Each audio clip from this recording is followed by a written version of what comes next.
Excited. তার কারণটা কি জানো? তার কারণটা হলো আজকে মা আসবে আমাদের ঘরে। যেহেতু বেশ কয়েকটা দিন মা ছিল বোনের ঘরে, তো আজকে আবার চলে আসবে আমাদের ঘরে।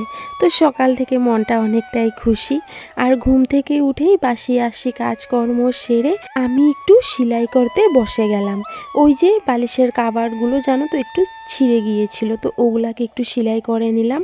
আর এই যে পুরানা কাভারগুলো খুলে ফেললাম, এগুলো আর কি আজকে একটু চেঞ্জ করে দেব। বেশ কয়েকটা দিন হয়ে গেছে চেঞ্জ করা হয় না, তো ওই তো আজকে চেঞ্জ করে ফেললাম। রাধে রাধে এভরিওয়ান, আমি পিঙ্কি। আজকে আরও একটি নতুন ব্লগ ভিডিও নিয়ে চলে আসলাম তোমাদের কাছে। কেমন আছো তোমরা সবাই? আশা করি যে যেখান থেকেই দেখছো রাধারানীর অশেষ কৃপায় বেশ ভালো আছো। দিনটা ছিল শনিবার। ওই তো সকাল থেকে আমি আমার ব্লগটা তোমাদের মতো মিষ্টি মিষ্টি বন্ধুদেরকে সঙ্গে নিয়ে স্টার্ট করলাম। আশা করি শেষ পর্যন্ত তোমরা সবাই আমার পাশেই থাকবে। তো দেখো বিছানাটা কিন্তু খুব সুন্দর লাগছে না দেখতে? এই বেডশিটটাও কিন্তু আজকে নতুন বিছানো হয়েছে, মানে আগে আর বেছানো হয়নি। ঘরটাই যেমন একটা সুন্দর উজ্জ্বল হয়ে গেছে। তো যাই হোক, ঘর দুয়ার কিন্তু আমি সুন্দর করে পরিষ্কার পরিপাটি করে নিলাম। আর এদিকে ডুগ্গুসোনা একটু ক্যামেরার সামনে এসে হাই বলে চলে গেল। তো যাই হোক, এদিকে সকালবেলা এখনো পর্যন্ত ভাত আমাদের খাওয়া হয়নি। তো রাত্রেবেলা ডাল আছে, আমি এখন কয়েকটা আলু ভাজি করে নিচ্ছি। আর তোমাদের দাদাভাই আজকেও না খেয়ে অনেক সকালবেলা বেরিয়ে পড়লো, তো তার জন্যই আর কি ওই একটু দেরি করেই রান্না বাড়াটা বসালাম আর কি। তো এখন ডুগ্গুসোনা আর আমি খেয়ে নেব, খেয়ে স্নান করে আগে ঠাকুরটা দিয়ে দেব। তো এদিকে জানো তো, যখনই আমি ঠাকুর দিতে গেলাম তখন কিন্তু আমার মা চলে আসলো। মা এখন আপাতত চলে গেল একটু বোনের সঙ্গে দেখা করতে, মানে আমার মাসির ঘরে। ওই যে পিছনে আছে যে মাসি আমার, ওনার সাথে দেখা করতে। তো যাই হোক, এদিকে আমি রান্নাটা বসিয়ে দিলাম। আজকেও নিরামিষই রান্না বাড়া করবো গো। তো এদিকে রান্না মোটামুটি আমার আধা কমপ্লিট হয়ে গেছে। তখন ফোন আসলো আমার নাকি ছোট মাসি আসছে, মানে আমার মাকে দেখতে। ঘরে যখন আত্মীয় স্বজন আসে না, তখন কিন্তু অনেক পরিমাণ ভালো লাগে, তাই না বলো? আর বিশেষ করে মা মাসিরা যখন একসঙ্গে আসে তখন কতই না ভালো লাগে। আমার মোটামুটি জানো তো রান্নাটা কিন্তু কমপ্লিট হয়ে গিয়েছিল। তো মাসি তারা খুব দেরি করেই ফোন করলো। তো ভাবলাম যে না, এখন একটু পনির তরকারি করে নিই। ওই তো ফুলকপি আলু দিয়ে একটা পনির তরকারি করব, আর সঙ্গে ডাটা চচ্চড়ি করব। আসলেতে তোমাদের দাদাভাই যেহেতু সকালবেলায় বাজারে চলে গেছে, না হলে হয়তো একটু মাছ টাছ বলতাম নিয়ে আসতে, কিন্তু তোমাদের দাদাভাই না থাকাতে ওই নিরামিষই আজকে রান্নাবাড়া করতে হচ্ছে আর কি। তো কিছু করার উপায় নেই, মা আর মাসি তো একই বলো। তারা মেয়ের বাড়িতে যেটা দিয়েই খায় তাদের কাছে সেটাই ভালো লাগে। তো এদিকে আমি ঝটপট করে আর কি রান্নাটা সেরে নিচ্ছি, কেননা সবাই আসলে পরে দেখা যায় তখন আর রান্না বাড়া করতে ভালো লাগে না, ওই বসে বসে কথা বলতে আর কি ভালো লাগে। তো ওই দিনটায় আমার তেমন একটা ভিডিও করা হয়নি, যেহেতু মানে ঘরের মধ্যে আত্মীয় স্বজন ছিল আর কাজও প্রচুর ছিল, ততটা সময় পাইনি। তো দেখো এই যে মা এসে এখন শুয়ে আছে, সময় বাজে 2টার মতনই। তো মাকে বললাম যে তুমি এখন ওষুধ খেয়ে নাও, কেননা ওষুধ খাওয়ার টাইম হয়ে গেছে। তো আমার ছোটো মাসিও চলে আসলো, সঙ্গে ছোটো মাসির ছেলেও। তো আমি যতটুকু পারলাম ভিডিও আর কি তোমাদের সঙ্গে শেয়ার করলাম। সবার খাওয়া দাওয়া হয়ে গেছে, এই তো সবাই মিলে গল্প করছি। তো ওই দিন আমার আর কোনো ভিডিও করা হয়নি, মাসি তারা সবাই আবার বিকেলবেলায় চলে গিয়েছিল। তারপরের দিনটা ছিল রবিবার। সকালবেলা ঘুম থেকে উঠে কাজকর্ম শেষ হয়েছে, খাওয়া দাওয়া হয়ে গেছে। আজকে ওই যে চাউলের রুটি বানিয়েছিলাম, তো খেয়ে দিয়ে দেখো আমরা কিন্তু রেডি হয়ে পড়েছি, কেননা আজকে চলে যাব মামার বাড়িতে। ওই যে শনিবার সন্ধ্যার পর জানো তো আমার মামা মামি তারা এসেছিল, মানে ওই মাকে নিয়ে যাওয়ার জন্য। তো মা বলল না আজকে তো আর যাব না, দরকার হয় কালকে যাব।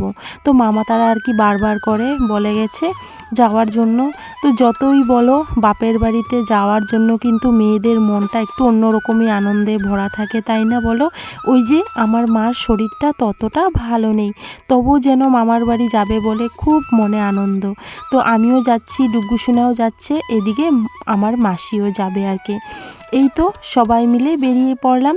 তো এখন চলে যাব সোজা আমার মামাদের বাড়িতে। আমার মিষ্টি বন্ধুদের সঙ্গে কিন্তু বেশ কয়েকদিন ধরে আমার ভিডিও শেয়ার করা হচ্ছে না, যেহেতু বোনের দেওরের বিয়েতে অনেকটাই ব্যস্ত আছি আমরা। তো আমার এই ভিডিওটাও শেয়ার করা হতো না, শুধু এডিটিং করে রেখেছিলাম বলে আর কি, ওই যে চট করে ঘরে এসে রেকর্ডিং করে নিলাম।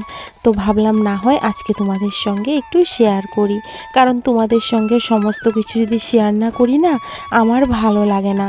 আর এই ভিডিওটাও কিন্তু অনেক দিন আগের, সেই শনিবার আর রবিবারের মিলিয়ে আর কি ভিডিওটা আমি করেছি।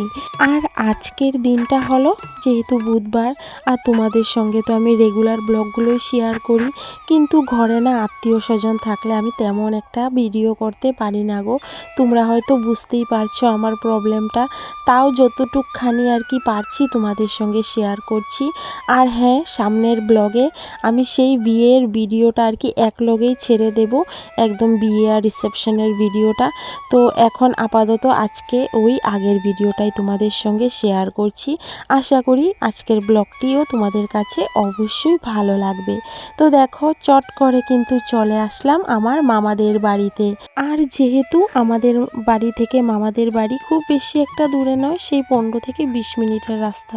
তো টমটম দিয়ে আর কি চলে আসলাম। এসে ওই যে আমার ছোট্ট বনুটাকে খুব আদর করলাম, খুব মায়াদারি জানো তো আমার বনুটার। ইনি হলো আমার দিদিমা। আর এই যে আমার ছোট্ট বনুটা আমার কুলে বসে আছে, দেখো। কই লেকুটিটা কই কই এই যে টি টি আ হ্যাঁ কও কও কও তো দেখো, যাওয়ার সঙ্গে সঙ্গেই মামি সবাইকে খুব টেস্ট করে চাটা বানিয়েছে জানো তো। আমরা সবাই মিলে চা খেয়ে নিচ্ছি। আর এই যে দেখো আমার দিদিমা যে 2 মেয়েকে পেয়ে কতটা খুশি। আর আমার এই মামার বাড়ি, যেখানে জানো তো ছোটোবেলার অনেক স্মৃতি আছে, অনেক দুষ্টামি করেছি এখানে। এই যে এই পুষ্কুনিটায় কতই না স্নান করেছি, মানে সেই পুরনো দিনের কথাগুলো আর কি মনে পড়ে। সেই দিনগুলো যদি আবারও ফিরে পেতাম তাহলে কতটাই না ভালো লাগতো। আর আজকে ঠিক সেই ছোটোবেলার মতনই মামার বাড়িতে গিয়ে জানো তো একদম বাচ্চার মতো ঘোরাঘুরি করলাম, সমস্ত জিনিস দেখলাম কোথায় কি আছে না আছে। মানে খুব ভালো লাগলো মনটার মধ্যে, মানে এতটাই আনন্দ পেয়েছি, মানে অনেক বছর পর যেন মনে হয় এই আনন্দটা পেয়েছি। তো যাই হোক, এদিকে আমার মামি কিন্তু রান্না বাড়াতে পুরো ব্যস্ত। মামি রান্না কমপ্লিট, কিন্তু মামির কাছে আমি দাবি করলাম যে মামি শুটকি রান্না করতে হবে তোমাকে, শুটকি খাবো তোমার হাতে। কেননা আমার এই ছোট্ট মামি কিন্তু অনেক টেস্ট করে শুটকি রান্না করে। তো দেখো, মামিয়ে বলার সঙ্গে সঙ্গেই কিন্তু সবজি কেটে নিচ্ছে, ওই যে মূলা দিয়ে সব কিছু সবজি দিয়ে আর কি একটা শুটকি বানাবে। আর এই দিকে দেখো আচার বানিয়ে রেখেছে জলপাইয়ের। এইটা দেখে তো আমি আর জিব্বার লুব আর কি সামলাতে পারলাম না, ভাবলাম যে না, চট করে খেয়ে নিই। আর এতটাই টেস্ট হয়েছে এই আচারটা, মানে কি বলবো। এদিকে ঠান্ডা সিজন, এমনিতেই হলো আমার ঠান্ডার প্রবলেম, কিন্তু জলপাইয়ের আচার দেখে কি আর লুপ সামলাতে পারবো বলো। ওই যে আমি একের পর এক কিন্তু খেয়েই যাচ্ছি, অনেকগুলো খেয়ে নিয়েছি জানো তো। এই যে দেখো, খেয়ে টেয়ে আবারও নিয়ে আসলাম 2টা জলপাই, মানে আমি পারছি না লুপ সামলাতে। আর সঙ্গে আমার এই ছোট্ট বনুটা, সেও আমার সঙ্গে একটু একটু করে খাচ্ছে আর কি। তো যাই হোক, এদিকে জলপাই খেতে খেতে আমি সারা বাড়ির মধ্যে ঘোরাঘুরি করছি, কেননা সেই ছোট্টবেলার কথাগুলো মনে পড়ে আর খুব আনন্দ লাগে। তো এটা হলো আমার আরেক মামির ঘর। সেই মামিটা ঘরে নেই, মামি গেছে মামির বাপের বাড়িতে। তো মামির ঘর দুয়ারগুলো চারিদিকে ঘোরাঘুরি করে আমি দেখছি। এটা হলো মামির কাঁচা রান্নাঘর আর কি, সুন্দর করে বানিয়েছে, ভালো লাগলো না দেখে বলো। আর এটা হলো মামির ঘরের ভিতর। মামি না থাকুক, কিন্তু মামির ঘরটা তো দেখে যেতে পারি, সেই যে ঘর যাত্রার সময় এসেছিলাম আর এখনও আসা হয়নি। তো যাই হোক, দেখে টেকে কিন্তু বেরিয়ে পড়লাম। বেরিয়ে দেখি এদিকে আমার মামি অনেক কিছু ক্ষেত করেছে, কিন্তু এখনও উঠেনি, সেই আর কি নতুন করে মাত্র লাগিয়েছে। তো যখন উঠবে তখন কতটাই না ভালো লাগবে বলো, তাই না। তো সারা বাড়ি ঘুরে টুরে এই তো আসলাম, আসার সঙ্গে সঙ্গেই দেখো রেডি খাওয়া দাওয়া দুপুরের। তো মামি আজকে অনেক কিছু রান্না করেছে, কিন্তু হলো আমি সঙ্গে দেখো আর একটা জলপাই নিয়ে নিলাম। তো এইদিকে রান্না করেছিল চাল কুমড়ো দিয়ে, মাছের মাথা দিয়ে ডাল, শুটকি তরকারি, মাছ তরকারি, মানে অনেক কিছু। তো সবাই মিলে দেখো কত আনন্দ ফুর্তি করে খেয়ে নিচ্ছি। আর শুটকিটা এত পরিমাণ টেস্ট হয়েছিল, আমি শুটকি দিয়েই কিন্তু সব ভাত খেয়ে নিয়েছি। পরে আবার একটু ভাত নিয়েছি মাছ তরকারির সঙ্গে খাবো বলে আর কি। মামার বাড়িতে গেলাম, কিভাবে যে সারাটা দিন চলে গেল না কিছুই বুঝতে পারলাম না। সেই কথাবার্তা আর হাসি ফুর্তির মধ্যেই দেখো সন্ধ্যা হয়ে পড়লো। এখন কিন্তু আমরা বেরিয়ে পড়ব। তবু দেখো সারাদিন কথা বলেছি, কিন্তু তবু যেন কথাই আর শেষ হয় না। তো এখন বেরিয়ে পড়ব, সোজা চলে যাব ঘরে। তো দেখো ঘরে এসে কিন্তু আবারও মানে ওই 1-1.5 ঘন্টার মতো বসেছিলাম, বসে আবার রাত্রের জন্য রেডি করে নিচ্ছি, কেননা রাত্রেবেলা তো খাওয়া দাওয়া করতে হবে। তো কি রান্না করি দেখি আর কি, মাকে জিজ্ঞেস করব, কারণ মা থাকলে মেয়েগো ইচ্ছে করে না আর কি, যে কি রান্না করব না করব সেটা থাকে মায়ের টেনশন। তো এদিকে তোমাদের দাদাভাই আজকে সকালবেলায় কিন্তু ওই গুড়া মাছ আর বড় মাছ এনেছিল। তো রান্না হয়নি, যেহেতু মামার বাড়িতে চলে গিয়েছিলাম। তো মায় আমাকে বলল তুই পাতলা ঝোল কর আলু টেমুটু দিয়ে। তো সেই মার কথা মতোই আলু টেমুটু দিয়ে মাছের ঝোল করলাম। আর এটা হলো মাছের তেল, আর গুড়া মাছটা রেখে দিলাম ফ্রিজের মধ্যে, সেটা আরেকদিন রান্না করব। তো এই ছিল আজকের আমার সারাদিনের ভিডিও। তো তোমাদের কাছে কেমন লেগেছে তোমরা কিন্তু অবশ্যই কমেন্ট করে জানিও আমাকে। আর তোমরা যারা যারা এখনও পর্যন্ত আমার এই ভিডিওটা দেখছো, তোমাদেরকে অসংখ্য অসংখ্য ধন্যবাদ। তোমরা সব সময় কিন্তু এইভাবেই আমাকে ভালোবাসা দিয়ে যেও।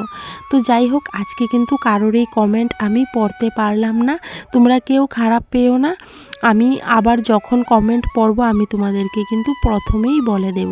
তো চলো রান্না বাড়া কমপ্লিট, এই তো এখন এই বাসনগুলো ধুয়ে নেব। তো আজকের মতো সবাইকে রাধে রাধে, টাটা। তোমরা সবাই সুস্থ থেকো, ভালো থেকো। আবারও দেখা হবে তোমাদের সঙ্গে নেক্সট আরও একটি ব্লগে। সবাইকে রাধে রাধে।